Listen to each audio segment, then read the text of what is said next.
সবজি কাটতে বসে পড়েছি। আজকে রান্না হবে সয়াবিনের মালাইকারি আর হচ্ছে গিয়ে ফুলকপির পকোড়া আর পাম্বুতুর এই যে সবজি, সব গাজর সবজি সব কাটবো, সব রান্নাটা জোগাড় করে নেব আর ওরা বসে বসে দেখবে।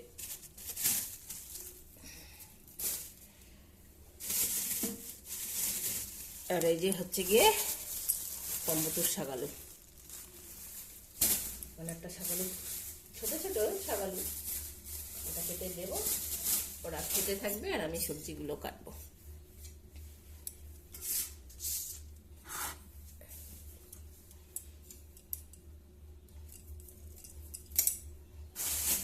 শাকালু দেখো না, পটলা পটলা লাভ দিয়ে উঠেছে, শাকালুর গন্ধ শুকছে। কি পত, তুমি খাবে? ছাগলও খাবে? ওলে বাবালে,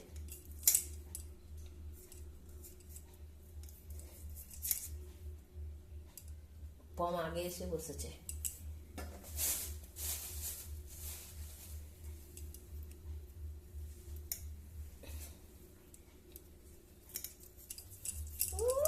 গন্ধ শুকছে।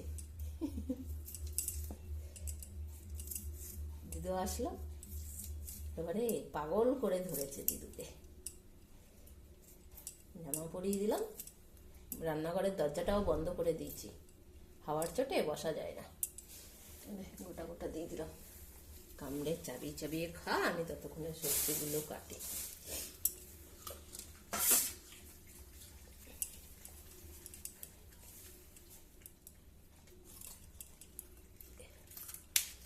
ফুলকপির পকোড়া বানাবো, ফুলকপির বড়া হবে আর হচ্ছে গিয়ে সয়াবিনের মালাইকারি হবে।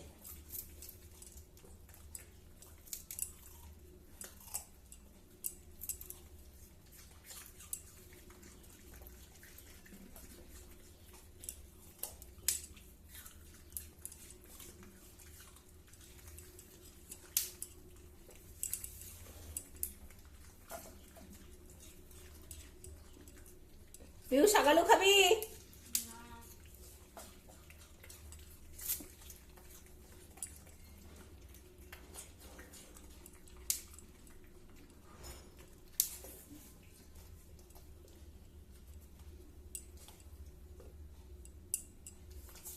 কে আসলো কে গেল সব দেখতে হবে বসে বসে।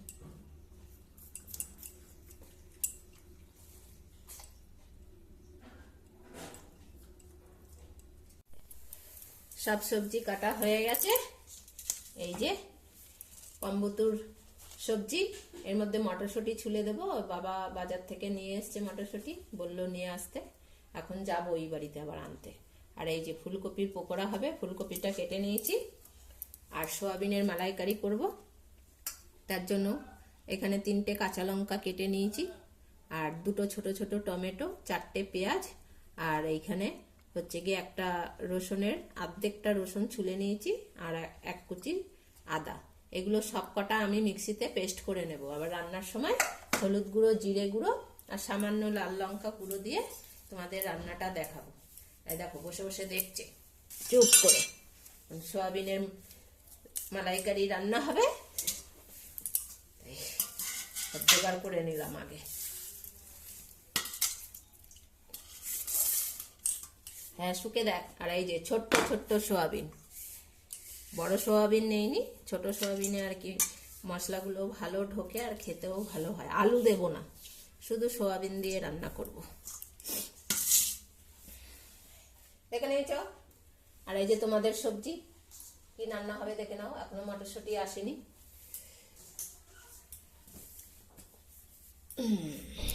সব করে নিই, তারপরে তোমাদের রান্নাটা করে দেখাচ্ছি। কড়াইতে আমি তেল দিয়ে দিয়েছি, এবার আমি সয়াবিনটা রান্না করা তোমাদের দেখাবো। আর এই যে পেঁয়াজ, রসুন, আদা, টমেটো, কাঁচা লঙ্কা পেস্ট করে নিয়েছি আর আলাদা করে এখানে জিরে গুঁড়ো, হলুদ আর লঙ্কার গুঁড়ো নিয়ে নিয়েছি। আর এই যে ফোড়ন দেব, গোটা গরম মশলা আর একটা শুকনো লঙ্কা ফাটিয়ে নিয়েছি আর এই যে সোয়াবিনগুলো ভালো করে ভিজিয়ে রেখেছিলাম, ভালো করে ধুয়ে রেখে দিচ্ছি, সেদ্ধ করার কোনো দরকার নেই যেহেতু ছোট সোয়াবিন। আর এই যে দেখো দুটোতে বসে আছে, রান্না শিখছে আমার, তাই তো পটলা? হ্যাঁ, চুপ করে বসে থাকো। তেল গরম হয়ে গেছে, এর মধ্যে আমি ফোড়নটা দিয়ে দেবো। এবার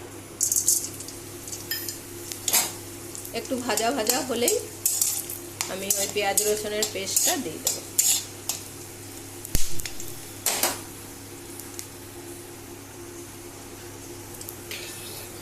এদিকে আবার পম্বুতুর সবজি সিদ্ধ হচ্ছে, সেটি হয়ে গেছে, রেখে দিয়েছি দম সমেত, তাহলে ভালো সিদ্ধ হয়।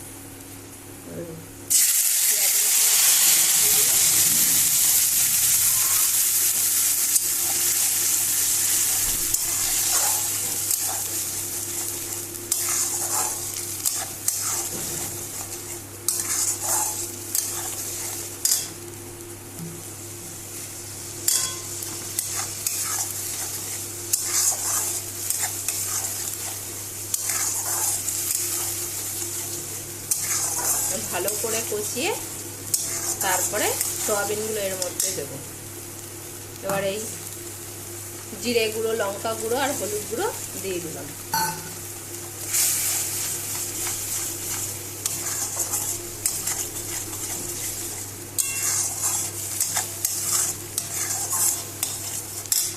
এবার নুনটাও এর মধ্যে এখন দিয়ে দেবো।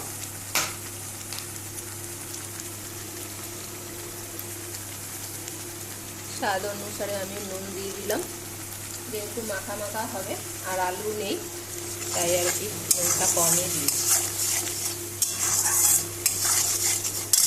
আর যেহেতু এইটা আমি মালাইকারি করব তাই এর মধ্যে আমি সামান্য চিনিও দিয়ে দেবো।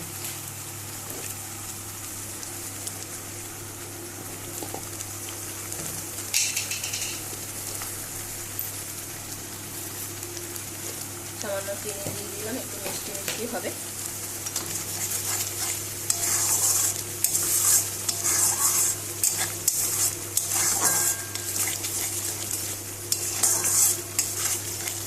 এবার তেল বেরিয়ে আসবে তখন সোয়াবিনগুলো দিয়ে দেবো।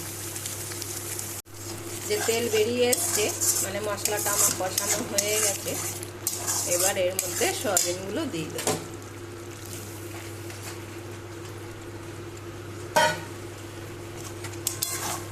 এখানে 75 গ্রামের মতন সয়াবিন আছে, আমি 100 গ্রামের প্যাকেট এনেছি, এনে আবার কটা রেখে দিয়েছি ওই চাউমিন তারপরে ম্যাগি এই সমস্ত করার জন্য। ছোট সয়াবিন আনলে আমি আবার 25 গ্রামের মতন উঠিয়ে রেখে দিই।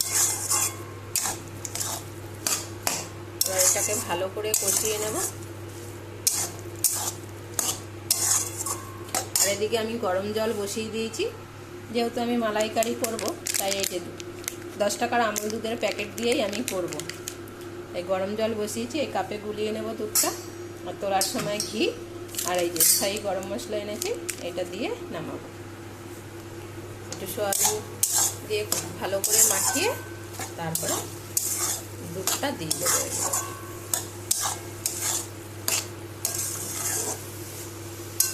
তোমরা অনেকেই সোয়াবিন রান্না খেয়েছো, এরকমভাবে রান্না করে দেখবে, খেয়ে খুব সুন্দর লাগে।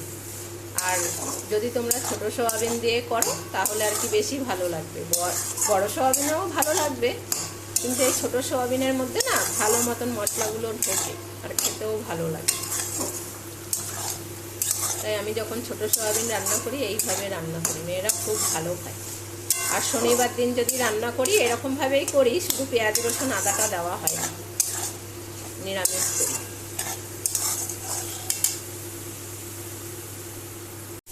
এই যে সোয়াবিনটা আমার শুকনো শুকনো হয়ে এসছে, মানে হয়ে গেছে কষানো।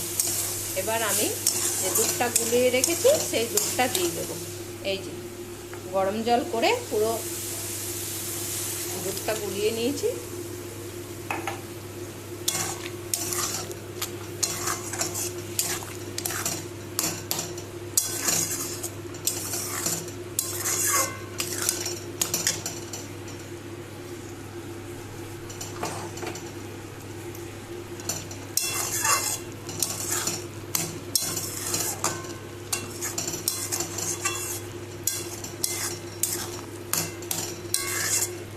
এর মধ্যে আরও একটু জল দেব, নাহলে তা ফুটলে টেনে নেবে সোয়াবিনের সব জল, তাই আর একটু জল দিয়ে দেবো।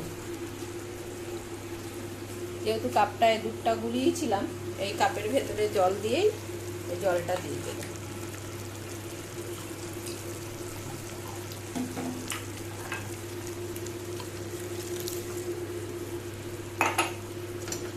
ব্যাস, আর জল দেব না। এবার ফুটে উঠলে, যেহেতু আলু নেই, হয়ে যাবে তাড়াতাড়ি। আলু ছাড়া রান্না করলাম, তোমরা চাইলে এখানে আলুও দিতে পারো, কিন্তু অনেকটাই সয়াবিন আছে আর আমরা 3 জন যেহেতু, এতে আমাদের হয়ে যাবে, তাই আলু আর দিলাম না।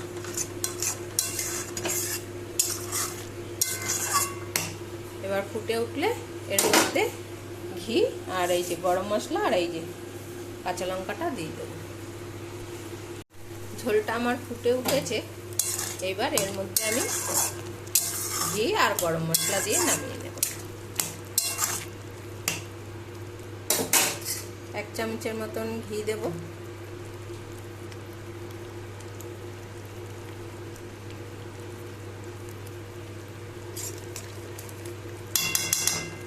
আর সামান্য একটু গরম মশলা গুঁড়ো দেবো। ব্যাস, হয়ে গেছে আমার সয়াবিনের মালাইকারি।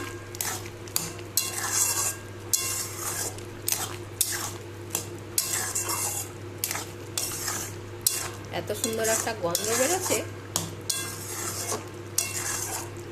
খুব সুন্দর গন্ধ বেরিয়েছে। ব্যাস, এই দেখো দুটোতে ঘুমাচ্ছে। ঠান্ডা পড়েছে না অনেক, জামা গায়ে দিয়ে দিয়েছি, আর এই যে আমার দরজা বন্ধ, পাখা চালিয়ে তারপরে রান্না করছি ঠান্ডার হাওয়ার জন্য। সবাই গুটিয়ে আছে। এটা এবার নামিয়ে ফেলবো। হয়ে গেছে আমাদের সয়াবিনের মালাইকারি। আর এই যে একটা উঠে পালিয়েছে, কোথায় গেছে একটা, কই গেছে, ওই যে দেখো উঠে বসে আছে দিদির সঙ্গে খাটে। কিরে ভুতু, এই দেখো ঠান্ডার জন্য জানলা সব দেওয়া, হাওয়া আসছে। দিদি গেম খেলছে আর দিদির পাশে বসে বসে তুই কি করছিস? হ্যাঁ, কি করছিস?